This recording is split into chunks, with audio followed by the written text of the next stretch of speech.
सुप्रभात, good morning friends. आप सभी का DRDC एजुकेशन पे स्वागत है। आज पढ़ेंगे हम 13 मई 2025 का करंट अफेयर्स। ये हिंदी और अंग्रेजी दोनों भाषा में आपके लिए उपलब्ध है। हमारे साथ आप नए हैं तो प्लीज सब्सक्राइब कर दीजिए DRDC एजुकेशन को। साथियों, आज का अपना पहला जो MCQ है वो आकाश मिसाइल के संबंध में है। पहले हम MCQ पढ़ेंगे, फिर चर्चा में क्यों है इसकी चर्चा करेंगे। सुर्खियों में रही आकाश मिसाइल के संबंध में निम्नलिखित में से कौन सा कथन गलत है। आप वर्ड पॉइंट को समझने की कोशिश कीजिए। यहां पर सही नहीं गलत की बात की जा रही है।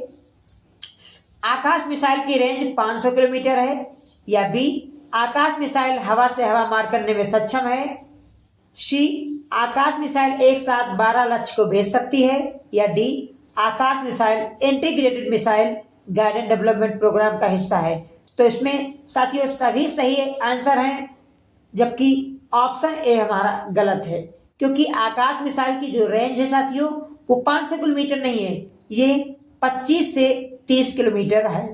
और आकाश मिसाइल हवा से हवा मार करने में सक्षम है। आकाश मिसाइल एक साथ 12 लक्ष्य को भेज सकती है, ये भी सही है। और Akash missile integrated guided missile development programme का हिस्सा है, जिसका सपना डॉक्टर AGP अब्दुल कलाम साहब ने संजोया था, जिसमें 5 प्रमुख मिसाइल शामिल थी: पृथ्वी, आकाश, नाग, अग्नि और त्रिशूल। इन साथियों 5 मिसाइल को डेवलप करने का जो हमारे पूर्व वैज्ञानिक और राष्ट्रपति डॉक्टर AGP अब्दुल कलाम साहब थे, उनका सपना था, और उन्होंने इसे integrated guided missile development programme का नाम दिया था। इसके अंतर्गत आकाश मिसाइल भी आती है, और इसी आकाश मिसाइल ने पाकिस्तान में आतंकियों के जो अड्डे थे लश्कर के और जैश के, उसको नष्टो नाबूद कर दिए। तो पूरी तरीके से देसी मिसाइल का भारतीय सेना ने प्रयोग किया ऑपरेशन सिंदूर के अंतर्गत। यही आपको अंग्रेजी में स्लाइड मिल जाएगा, आप इसका स्क्रीन ले सकते हैं। विच of the following statements about the Akash missile recently in the news is incorrect. तो इसका सही आंसर यही है कि 500 किलोमीटर इसकी रेंज नहीं है। साथियों, अगला MCQ है, हाल ही में सुर्खियों में रही ताप्ती नदी के संबंध में कौन सा कथन सही है। Which is the following statement about the Tapti river recently in news is correct. Tapti नदी 4 राज्यों में बहती है। Tapti river flows through 4 Indian states. यह ताप्ती नदी के किनारे अहमदाबाद शहर स्थित है। The city of Ahmedabad is located on the banks of Tapti river. Option C है।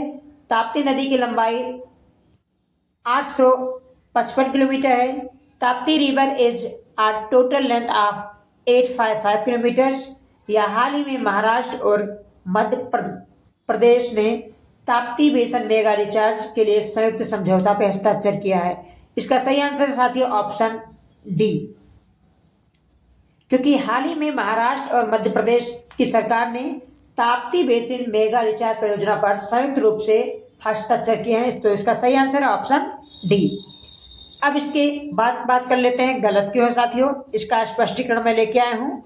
तो गलत इसलिए है क्योंकि ताप्ती नदी जो है वो 3 राज्यों में बहती है, मध्य प्रदेश, महाराष्ट्र और गुजरात। 4 राज्यों में नहीं बहती। ताप्ती नदी के किनारे अहमदाबाद जो शहर है वो साबरमती नदी के किनारे बसा है, ताप्ती नदी के किनारे नहीं बसा है। ताप्ती नदी के किनारे साथियों गुजरात का जो है वो सूरत शहर बसा हुआ है। ताप्ती नदी की लंबाई 724 किलोमीटर है, ना कि 855। इसलिए आपके ऊपर के तीनों जो ऑप्शन है वो साथियों गलत है, जबकि ऑप्शन डी आपका करेक्ट आंसर था। अगला सवाल है साथियों कि सुर्खियों में रही दिल्ली सरकार की नई दिशा पहल, जो नई दिशा प्रोग्राम है दिल्ली सरकार की, किससे संबंधित है। शास्त्रीय संगीत से, सड़क सुरक्षा से, शिक्षा से, या इनमें से कोई नहीं। इसका सही आंसर है option C. Which of the following statement about the Delhi government's Nai Disha programme recently news incorrect. C education. साथियों, जो बच्चे स्कूल को छोड़ चुके हैं उनको दोबारा स्कूल से जोड़ना, कोचिंग के माध्यम से जोड़ना, शिक्षा के माध्यम से जोड़ना, ये दिल्ली सरकार की एक नई पहल है जिसे इन्होंने नई दिशा नाम दिया है। तो इसका सही आंसर है ऑप्शन सी एजुकेशन। दिल्ली की जो नई मुख्यमंत्री हैं वो रेखा गुप्ता जी हैं। यहाँ पर भारतीय जनता पार्टी जो है वो सत्ता में है। साथियों, अगला प्रमुख एमसीक्यू है कि हाल ही में सुर्खियों में रहे आईएमएफ के संबंध में सही कथन कौन सा है। आपको यहाँ पर सही कथन चुनना है। Which the following statement about the IMF recently is news is correct. IMF ने हाल ही में वियतनाम को 1.4 बिलियन डॉलर का ऋण दिया। ये साथियों गलत है, पहला ही गलत है, क्योंकि वियतनाम को 1.4 बिलियन डॉलर का जो कर्ज दिया है आईएमएफ ने नहीं दिया है, ये दिया है पाकिस्तान को। तो इसका सही आंसर पाकिस्तान है, तो ऑप्शन ये हमारे यही गलत हो जाता है। आईएमएफ का जो मुख्यालय है वो अमेरिका के न्यूयॉर्क में है, ये भी साथियों गलत है। अमेरिका के न्यूयॉर्क में नहीं, ये वाशिंगटन डीसी में है, तो इसका ऑप्शन भी हमारा क्या है, गलत है। गीता गोपीनाथ आईएमएफ की प्रबंध निदेशक हैं, ये भी गलत है साथियों। गीता गोपीनाथ आईएमएफ की डिप्टी मैनेजिंग डायरेक्टर हैं, मैनेजिंग डायरेक्टर नहीं है। जो मैनेजिंग डायरेक्टर है वो क्रिस्टलिना जॉर्जिवा है, तो ऑप्शन सी भी आपका गलत है। ऑप्शन डी कहता है कि आईएमएफ द्वारा इकोनॉमिक आउटलुक रिपोर्ट जारी किया था, तो इसका सही आंसर ऑप्शन डी ही है। आइए विशेष रूप से अध्ययन करते हैं साथियों। जैसा कि मैंने बताया कि पाकिस्तान को आईएमएफ ने 1.4 बिलियन डॉलर का जो कर्ज दिया है, तो इसका सही आंसर ये होगा। अगर हम आईएमएफ की बात करें यानी इंटरनेशनल मॉनेटरी फंड की बात करें, तो 27 दिसंबर 1945 को इसकी स्थापना हुई थी। वैसे आपको कहीं कहीं 1944 में ही मिल जाएगा, क्योंकि जो ब्रिटेन वुडन वर्ड प्रोग्राम था उसके तहत इसकी स्थापना की गई थी, तो आपको 1944 के मिल जाएगा। लेकिन सही मायने में बात की तो 27 दिसंबर 1945 को इसकी स्थापना हुई थी। वाशिंगटन डीसी अमेरिका में इसका मुख्यालय है। क्रिस्टलिना जॉर्जिवा इसकी प्रबंध निदेशक है यानी मैनेजिंग डायरेक्टर हैं, जबकि डिप्टी जो मैनेजिंग डायरेक्टर हैं वो गीता गोपीनाथ जी हैं, जो भारतीय मूल की हैं, अमेरिकी हैं। और वर्तमान में 191 देश आईएमएफ के सदस्य हैं। आईएमएफ साथियों प्रमुख रिपोर्ट जारी करता है जिसमें वर्ल्ड इकोनॉमिक आउटलुक है, इसके अलावा ग्लोबल फाइनेंशियल स्टेबिलिटी रिपोर्ट जारी करता है और फिजिकल मॉनिटर रिपोर्ट जारी करता है। ये राजकोषीय नीतियों और उसके प्रभाव के विश्लेषण के लिए करता है। तो ये था आईएमएफ से संबंधित प्रमुख बिंदु।